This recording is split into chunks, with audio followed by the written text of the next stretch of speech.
Vietnamu. Jsem rád, že součástí programu cesty je i dnešní podnikatelské fórum a následně schůzky českých a vietnamských podnikatelů. Xin gửi lời chào tốt đẹp tới ngài Bộ trưởng, tới tất cả các quý vị khách quý đến từ Cộng hòa Séc và Việt Nam.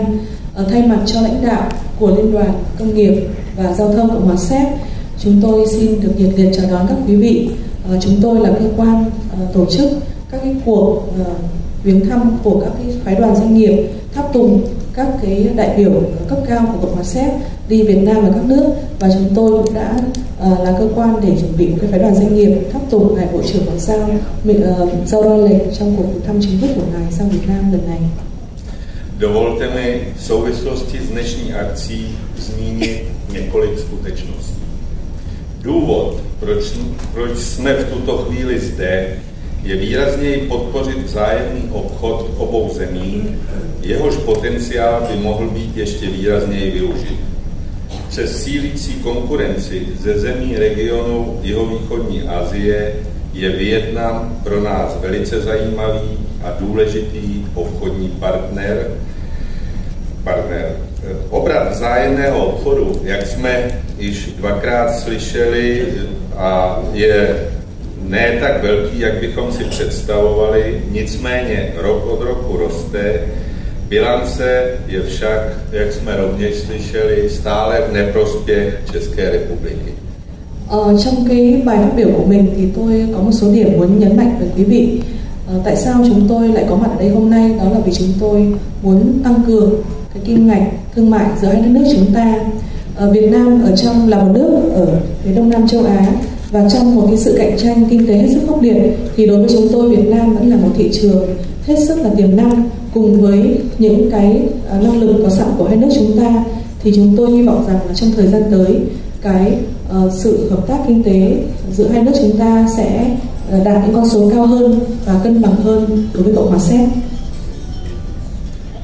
Zájem o Vietnam ze strany českých firem potvrzuje i vysoká účast vystavujících firem na právě probíhajícím mezinárodním strojírenském veletrhu v Hanoji i skutečnost, že se naší mise účastní další firmy zastupující strojní, obranný, letecký, energetický a elektrotechnický průmysl a výrobci produktů v oblasti zdravého životního stylu, v oblasti likvidace odpadů a ochrany životního prostředí.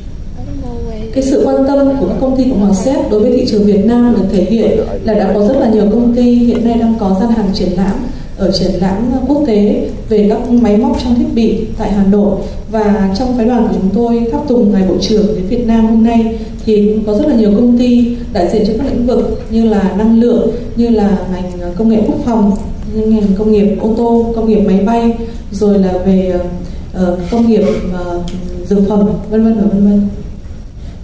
Navazujeme také na mnohé tradice, což se týká například i nedávného podnikatelského fóra v Praze, které proběhlo za přítomnosti prezidentů obou republik a na jehož organizaci se Svaz průmyslu a dopravy také spolupodílel a kterého se zúčastnilo více než 250 zástupců exportérů a investorů obou zemí. Chúng tôi thường xuyên tổ chức các diễn đàn doanh nghiệp, gần đây nhất là tại Praha vào tháng 5 năm nay, tại cuộc chuyến thăm chính thức của Chủ tịch nước Cộng hòa xã hội chủ nghĩa Việt Nam ngài Trương Tấn Sang tại Cộng hòa Séc, thì chúng tôi đã tổ chức một diễn đàn doanh nghiệp nơi mà có khoảng 250 các nhà xuất khẩu Cộng hòa Séc tham dự. Oblastí, kde bychom si přáli intenzivnější oboustranně prospěšnou spolupráci, je celá řada. České firmy mají co nabídnout. Mají špičkovou technologickou úroveň a skvělé know-how. Vedle zmíněných oborů se zejména jedná o energetické strojírenství, důlní a těžební techniku, chemický průmysl, automobilový průmysl, kovozpracovatelský průmysl nebo technologie čištění odpadních vod a kouřových plynů. Chúng tôi có một loạt các cái lĩnh vực mà chúng tôi rất là mong muốn được tiếp tục đầu tư vào Việt Nam. đó là các cái máy trong thiết bị năng lượng, trong công nghệ mỏ, trong công nghiệp quốc phòng, các cái máy mà xử lý nước thải, các cái máy xử lý khí thải, vân vân. Naše výhoda je i v tom, že firmy se mohou opřít o financování bankovního sektoru stejně jako o státní pojištění rizik. Và các cái công ty Cộng hòa Séc chúng tôi cũng có một cái thuận lợi rất lớn là khi mà đầu tư sang Việt Nam thì chúng tôi cũng được sự bảo trợ về tài chính của ngân hàng nhà nước cũng như là cơ quan bảo hiểm nhà nước của Cộng hòa Séc. České firmy jsou flexibilní, mají bohaté zkušenosti na zahraničních trzích.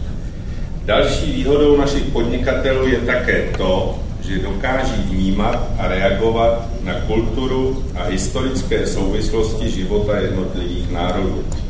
Vzájemný obchod je mimo jiné i předpoklad